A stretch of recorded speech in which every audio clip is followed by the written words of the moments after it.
8 Chinese cars invading America. Are they actually worth buying? A few years ago, most American buyers barely thought about Chinese cars. China was something people associated with electronics, cheap parts, factories, batteries, and maybe electric buses. But passenger cars? Not really. That is changing fast. Chinese automakers are already dominating parts of the global electric vehicle conversation. They are selling aggressively in Europe, Latin America, the Middle East, and Southeast Asia. They are building cheaper electric cars, packing them with technology, and forcing traditional brands to react. In Mexico, Chinese brands are already everywhere. In America, the story is more complicated. The United States is not being invaded by Chinese cars in the same way Mexico is. Tariffs, politics, national security rules, software restrictions, and federal incentives have created a giant wall around the American market. But that does not mean Chinese cars are absent. They are coming through side doors. Some wear American badges, some wear Swedish badges, some wear British badges. Some are not sold here yet, but they are already changing prices, strategy, and fear inside Detroit, Japan, Korea, and Europe. So the real question is not, are Chinese cars coming? The real question is, when they arrive, or when they already appear under another badge, are they worth buying? In 8th place, MG and Chery. These are not mainstream new car brands in the United States right now, but American buyers should know the names. MG, owned by SAIC, and Chery, connected to brands like Omoda and JQ, are already expanding heavily in markets outside America. In Mexico, these brands compete directly for normal buyers with affordable SUVs, long warranties, big screens, and aggressive pricing. That matters because Mexico can become the preview of what Americans would want if tariffs disappeared tomorrow. Would Americans buy a cheap, well-equipped Chinese SUV if it cost thousands less than a Toyota, Honda, or Chevrolet? Many people say no, but monthly payments have a way of changing opinions. Are they worth buying today in America? Not yet, because the real product and dealer support are not here. But as future competitors, they are extremely important. If they ever enter legally and at scale, they could attack the exact segment Americans love most: affordable crossovers. In 7th place, BYD. BYD may be the most important Chinese car company Americans cannot really buy. It is huge in electric vehicles, batteries, and plug-in hybrids. Globally, it has become one of the companies that traditional automakers fear most. The frustrating part is that BYD could offer what many Americans claim they want: cheaper electric cars, smaller EVs, practical plug-in hybrids, battery expertise. But high tariffs and political barriers make normal BYD passenger cars unrealistic in the United States for now. BYD already has a North American history through electric buses, but passenger cars are another story. The company has been clear that the U.S. market is politically difficult. Would it be worth buying? If BYD could sell here with real warranty support, local parts, and competitive pricing, yes, it could become a serious threat. But today, for a normal American buyer, BYD is more of a warning to the industry than a real shopping option. In 6th place, Zeekr and Geely. Geely is one of the most important Chinese automotive groups in the world, partly because it does not always enter markets using its own name. It owns or controls major stakes in brands Americans already recognize, including Volvo, Polestar, and Lotus. Zeekr is Geely's modern electric brand, and in other markets, it shows what Chinese premium EVs can look like: fast, stylish, tech-heavy, and aggressive. The problem is that the U.S. market is extremely difficult for a direct Zeekr launch. Still, the technology matters. Platforms, batteries, software ideas, and engineering can appear through related brands. When an American buyer looks at a Volvo EV or a Polestar, there may already be Geely influence behind the curtain. Is Zeekr worth buying in America? Not directly, because it is not a normal U.S. showroom choice. But Geely's ecosystem absolutely matters. It is not invading America with a single badge. It is influencing America through ownership, platforms, and global electric strategy. In 5th place, Lotus. Lotus is a British legend, but today it is controlled by Geely. That makes it one of the strangest Chinese-linked stories in the American market. Enthusiasts hear Lotus and think lightweight sports cars, steering feel, racing history, and James Bond cool. But the new Lotus story includes large electric vehicles built in China, like the Electra SUV and Emea sedan. That creates a massive identity problem. A Chinese-made electric Lotus SUV is not what many old-school Lotus fans asked for. And in America, tariffs make the situation even harder. Reports said the Electra's U.S. pricing was pushed dramatically higher by tariffs, making sales extremely difficult. Would it be worth buying? For most Americans, no, not because Lotus is bad, but because price, complexity, tariffs, and brand confusion make it a risky luxury purchase. A gas-powered Emira still feels like the Lotus people understand. A Chinese-built electric Lotus SUV may be fascinating, but fascination is not the same as smart ownership. In fourth place, the Volvo EX30. The Volvo EX30 was supposed to be a small, relatively affordable electric crossover with premium branding and modern design.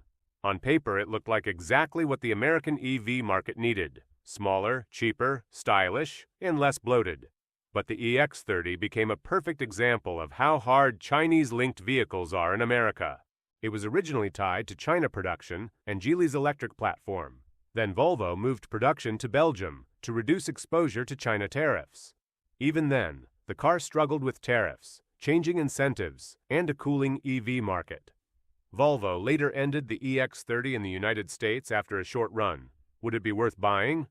As a product, maybe? As an ownership bet? Caution. A discontinued small EV can become a depreciation trap if parts, resale, and long-term market support become uncertain. The EX30 shows that even when a Chinese-linked car is good, politics and pricing can kill the deal. In third place, the Buick Envision. The Buick Envision is one of the most overlooked Chinese-built vehicles in America because it does not feel like a Chinese car. It wears a Buick badge, is sold by General Motors dealers, and competes like a normal premium-ish crossover. But for years, the Envision was built in China and imported into the United States. That made it a major example of how Chinese manufacturing already entered the American market under an American brand. The advantage is simple. Unlike a brand-new Chinese company, Buick has dealer support, warranty structure, and service familiarity. If something goes wrong, you are not hunting for a mystery importer. The downside is perception and policy risk. Tariffs and political pressure have made Chinese-built vehicles harder to justify, and General Motors has planned to move Envision production and final assembly to the United States in the future. Is it worth buying? If priced well, maybe. The Envision is less risky than an unknown Chinese brand because of the Buick network. But do not ignore depreciation, long-term parts strategy, and whether buyers care that it was China-built when you go to sell it. In second place, the Lincoln Nautilus. The Lincoln Nautilus is one of the most important examples because it is not cheap, not obscure, and not pretending to be a startup experiment. It is a Lincoln luxury crossover, imported from China for the U.S. market. That alone is fascinating. Ford, one of America's most iconic companies, sells a China-built Lincoln SUV to American luxury buyers. The Nautilus brings a dramatic interior, a huge panoramic display, available hybrid power, and a quiet luxury personality that fits Lincoln's brand. But it also sits right in the middle of the new political problem. U.S. connected car rules targeting Chinese-linked software and hardware forced Ford and other automakers to seek government authorization for some China-built models. Is it worth buying? The Nautilus can be a very appealing luxury SUV if you trust Lincoln's service and like the technology. But as a long-term bet, you need to consider policy risk, resale perception, and future import rules. It may be a good vehicle, but it exists in a complicated moment. And in first place, Polestar. Polestar is the most direct warning sign on this list. It looks Swedish, it feels premium, it is connected to Volvo.